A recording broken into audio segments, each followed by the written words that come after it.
उत्तर के हिमालय से लेकर दक्षिण में समुद्र तक फैला यह उपमहाद्वीप भारत के नाम से जाना जाता है, जिसे महाकाव्य तथा पुराणों में भारतवर्ष तथा भारत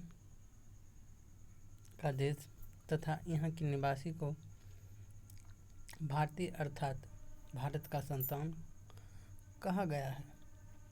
इन्होंने ने भारत को इंडिया तथा मध्यकालीन मुस्लिम इतिहासकार ने हिंद अथवा हिंदुस्तान के नाम से संबोधित किया है। भारतीय इतिहास के अध्ययन की सुविधा के लिए 3 भागों में बांटा गया है। पहला, प्राचीन भारत, मध्यकालीन भारत एवं आधुनिक भारत। प्राचीन भारतीय इतिहास का स्रोत। प्राचीन भारतीय इतिहास के विषय में जानकारी मुख्यतः 4 स्रोतों से प्राप्त होता है। पहला, धर्म ग्रंथ, ऐतिहासिक ग्रंथ, विदेशियों का विवरण, पुरातत्व संबंधी साक्ष्य। धर्म एवं ऐतिहासिक ग्रंथ से मिलने वाले महत्वपूर्ण जानकारी। भारत का सर्वप्राचीन धर्म ग्रंथ है वेद, जिसके संलग्नकर्ता महर्षि कृष्ण द्वैपायन वेद व्यास को माना जाता है। वेद वसुदेव कुटुंबकम का उपदेश देता है। भारतीय परंपरा वेदों के नित्य तथा औपनिषद मानती है। वेद 4 हैं: ऋग्वेद, यजुर्वेद, सामवेद तथा अथर्ववेद। इन 4 वेदों को संहिता कहा जाता है। ऋग्वेद ऋचाओं के क्रमबद्ध ज्ञान के संग्रह को ऋग्वेद कहा जाता है। इसमें 10 मंडल, 1028 सूक्त, बालिक पाठ के 11 सूत्रों सहित एवं 10,462 ऋचाएँ हैं। इस वेद के ऋचाओं को पढ़ने वाले ऋषि को होतृज्ञ कहते हैं। इस वेद से आर्य राजनीतिक प्रणाली एवं इतिहास के बारे में जानकारी मिलती है। विश्वामित्र द्वारा रचित वेद के 3 मंडल में सूर्य देवता सावित्री को समर्पित प्रसिद्ध गायत्री मंत्र है। इसके 9वें मंडल में देवता सोम का उल्लेखित है। इसके 8वें मंडल को हस्तलिखित ऋचाओं को खिल कहा गया है। चतुर्वर्ण समाज की कल्पना आदि स्रोत ऋग्वेद के 10वें मंडल के वर्णित पुरुष सूक्त है, जिसके अनुसार 4 वर्ण हैं: ब्राह्मण, क्षत्रिय, वैश्य तथा शूद्र। आदि पुरुष ब्रह्मा के क्रमशः मुख, भुजा और जांघ और चरणों से उत्पन्न हुए हैं।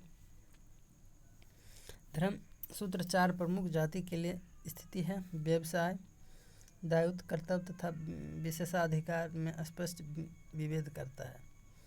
भारत में प्राचीन ग्रेगोरियन कैलेंडर, ईसाई कैलेंडर, जूलियन कैलेंडर ईसाई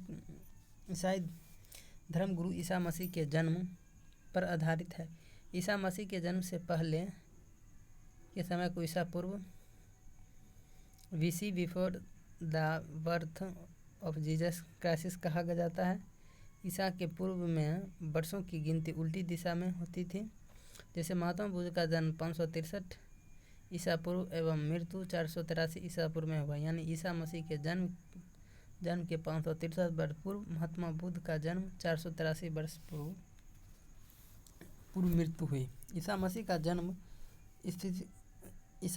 जन्म स्थिति से प्रारंभ हुआ सन ईस्वी सन कहलाता है। इसके लिए संक्षेप में ईपदीर्घ लिखा जाता है। ईस्वी को लैटिन भाषा में शब्द एडी में लिखा जाता है। एडी यानी यूनोन डोमिन, जिसका शाब्दिक अर्थ होता है in the year of Lord Jesus Christ. Vaman अवतार के 3 पंगों के आख्या का प्राचीनतम स्रोत ऋग्वेद है। ऋग्वेद में इंद्र के लिए 250 तथा अग्नि के लिए 200 ऋचाओं को रची गई है। प्राचीन इतिहास के साधन के रूप में वैदिक साहित्य में ऋग्वेद के बाद शतपथ ब्राह्मणों का स्थान है। यजुर्वेद स्वस्वर पाठ के लिए मंत्रों तथा बलि के समय अनुपालन के लिए नियमों का संकलन यजुर्वेद कहलाता है। इसके पाठकर्ता को अर्धवायु कहते हैं। यजुर्वेद में यज्ञों के नियमों एवं विधियों विधानों को संलग्न मिलता है। यह एक ऐसा वेद है जो गद एवं पद दोनों में है। सामवेद।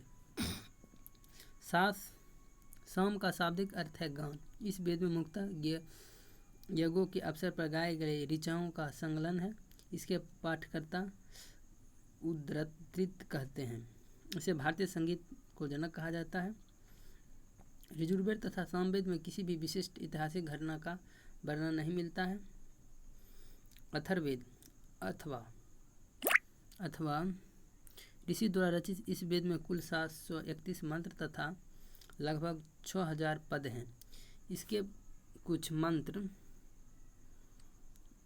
ऋग्वैदिक मंत्रों से भी प्राचीनतम है। अथर्ववेद कन्याओं के जन्म की निंदा करता है। ऐतिहासिक दृष्टि से अथर्ववेद का महत्व इस बात से है कि इसमें समान मनुष्यों के विचारों तथा अंधविश्वास का विवरण मिलता है। पुराण और संबंधी वंश।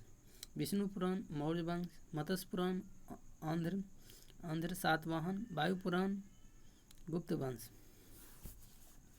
पृथ्वी सूत अर्थ वेद का प्रतिनिधित्व सूत माना जाता है। इसमें मानव जीवन के सभी यज्ञों, गृह निर्माण, कृषि की उन्नति, व्यापारी मार्गों का गहन, रोग निवारण, समन्वय, विवाह तथा प्राण गीतों, राजभक्ति, राजा का चुनाव, बहुत से वनस्पति एवं औषधि, श्राप, वंशीकरण, प्रायश्चित, मातृभूमि महात्म्य आदि का विवरण दिया है। कुछ मंत्रों में जादू टोने का भी वर्णन है।